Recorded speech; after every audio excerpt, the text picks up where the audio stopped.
Hello, welcome to another weekly update. I hope you're having a good start to the week. Going to try and keep this one to 10 minutes. We'll see how it goes. A couple of things to tell you about this week. First one is about proactive notifications in Microsoft Teams and the various different ways you can do that. I've talked about this quite a lot in the past in the context of Bot Framework and how you can do it in Bot Framework. This is a good blog post actually by the Microsoft Teams blog about a couple of the low-code ways to do it. And I think I have talked about these before, but it's good to have them in one place because also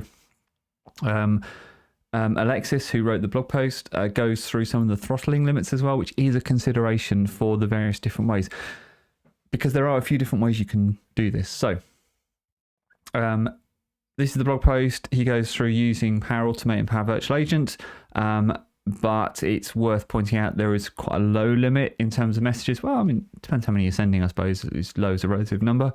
A much higher limit if you do it through Power Automate and the Bot Service API, which is the same kind of approach you would use if you were doing a pro code version using Bot Framework.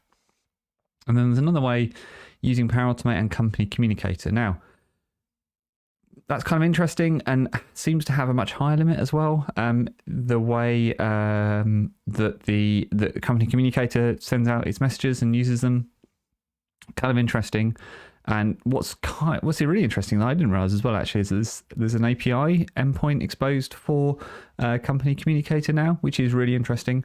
If you use Company Communicator, keep an eye on my blog post over the next couple of weeks. I've got a blog post I'm putting together about the future of Company Communicator and my thoughts. I don't have any inside information, but just things I've been seeing in some of the other products lead me to believe that we might be changing how Company Communicator works. But I kind of want to condense those thoughts or like clarify those thoughts a little bit before I put them down into a blog post. So look out for that.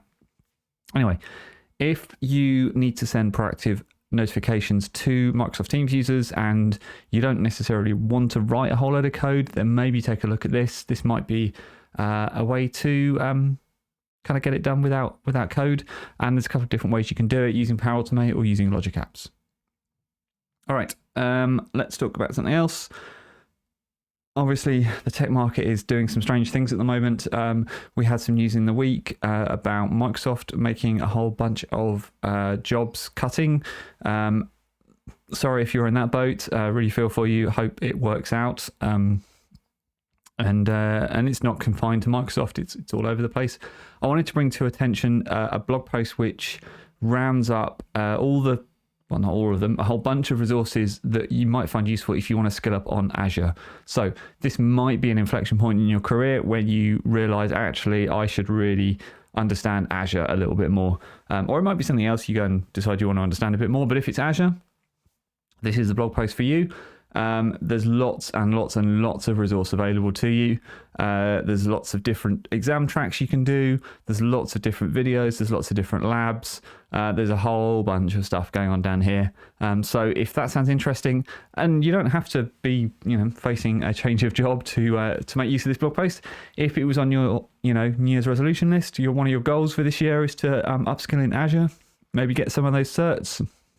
This would be a good place to start as well. So Azure training, good blog post with some up-to-date links in it, so go check that out.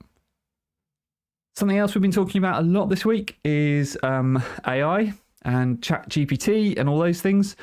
Azure OpenAI is now available. So you could get the OpenAI stuff via the OpenAI API for things like ChatGPT and Codex and some of the other ones. You could also get it through Microsoft Azure. Because of Azure's investment in OpenAI, you can go to your Azure portal. You can go and get Azure OpenAI, sorry. Essentially the same thing, but you can be billed for it through your Azure credits. And you can then access those models, like either text models like ChatGPT. You can do the image ones like DALL-E.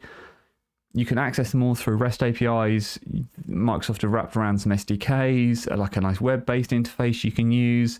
A whole bunch of very easy to get started, kind of almost trivially easy to get started if all you want to do is just kind of throw some stuff at one of these models and see what comes back. This blog post It goes into a good amount of detail about what you need to do in terms of creating the resources in Azure, how to get it all set up, where to get your keys from, and then all the rest of it. The most important thing that probably I want to call out in here is when it comes to actually getting set up with this stuff, you can't just go to the Azure portal and just kind of go create new Azure OpenAI, be done. You have to apply, you have to be approved by Microsoft to use this service. So this is what Microsoft call responsible AI, and they will gate all applications. So really, without exception, they want to see what you're going to use your OpenAI instance for, and they want to make sure they're happy with that. And I know that rubs some people up the wrong way. I get that. That is Microsoft gating. If it's a real problem, you could go and look at OpenAI API, but I know they do a similar thing with responsible AI. So I don't think Microsoft want to stop you doing anything unless like the thing you're doing they don't agree with, but they do have a whole responsible AI model. It's not just for OpenAI, it is actually for like some of their other services as well. So right now, you need to register. So there's this line in the blog post right here. There's a form you need to fill in. You need to explain what you're going to use OpenAI for, the kind of customers you're going to have, whether they're internal, external, public, authenticated, anonymous, whether they're going to be aware of it, not aware of it, how you're going to use the model, some of the answers you're expecting to get. It's quite comprehensive. Like you do need to know what it is you want to use OpenAI for before you get to this point. You can't just be sort of like, well, I just want to have a bit of a mess around. I don't think that's going to be the thing that, you know, lets you get through to using the service. So just want to call that out. Just be aware of it, that it's a thing. All right. We've got 3 minutes left. Can I get it in under 10 minutes? I think I can, because there's one more thing to tell you about real quick, which is around the Microsoft 365 roadmap. I started doing some YouTube shorts for the Microsoft 365 roadmap. So every day I'm going to call out, there's one of them, look, every day I'm going to call out one thing on the Microsoft 365 roadmap that I think is interesting and that I think you might want to know about. And it's 15 seconds long, so it's super, super quick. You can find them all. There's a playlist. I'll put a link in the notes to the playlist that has all the shorts. So if that sounds interesting, you can subscribe to my YouTube channel and then you'll get them every day. So every day you'll get told about one thing on the Microsoft 365 roadmap that I think you might be interested in. It might be something new, it might be something that is just becoming available or just launching or just being updated or something like that. But if that sounds interesting and sounds like a thing you'd be up for, go and subscribe to the YouTube channel and you can find it. That's everything for this week. Have a great one and I will talk to you again next time.